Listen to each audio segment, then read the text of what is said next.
ভূমিকম্পের খবর আসার সাথে সাথে আমরা নরসিংদী জেলা পুলিশের পক্ষ থেকে প্রত্যেকটি ইউনিটে আমরা সংবাদ দিয়েছি এবং আমরা খবর নিয়েছি যে কোথাও কোনো হতাহতের ঘটনা আছে কিনা। আমরা ইতিমধ্যে হাসপাতাল সূত্রে এবং আমাদের যে সূত্র আছে সেই সূত্রে আমরা জেনেছি এই হাসপাতালে 57 জন ভর্তি হয়েছে।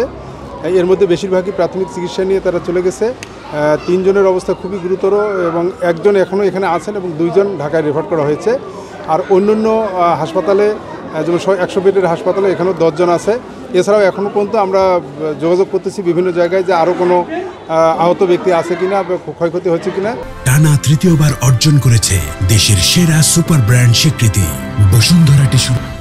এখন পর্যন্ত যে খবরটা আমাদের কাছে সেটা হলো যে গাবতলী মাদ্রাসার পাশে একটা নির্মাণাধীন বিল্ডিংয়ের ভবনের একটা ওয়াল ভেঙে পাশের বিল্ডিংয়ের কার্নিশে পড়ে যায় এবং ওই বিল্ডিং থেকে ওই পরিবারে একটা ছোট বাচ্চাসহ তার 2টা বাচ্চাসহ ওই মালিক বের হতে যাওয়ার সময় ইট পড়ে এরা আহত হন এবং এরা এখন হাসপাতালে 2 জন আছে, অবস্থা খুবই গুরুতর।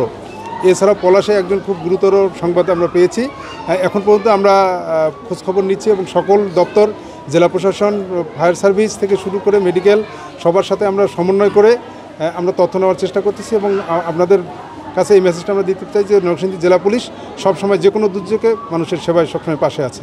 এখন পর্যন্ত আমরা প্রাথমিকভাবে নামাজের আগে যে তথ্যটা পেয়েছি যে ঢাকায় যে ছোটো বাচ্চাটা রেফার করা হয়েছে 10 বছর বয়স ওমর নাম, সে মৃত্যুবরণ করেছে, এই তথ্যটা আমরা পেয়েছি। পলাশের তথ্যটা এখন আমরা নিশ্চিত হতে পারিনি, আমরা তথ্য নিচ্ছি।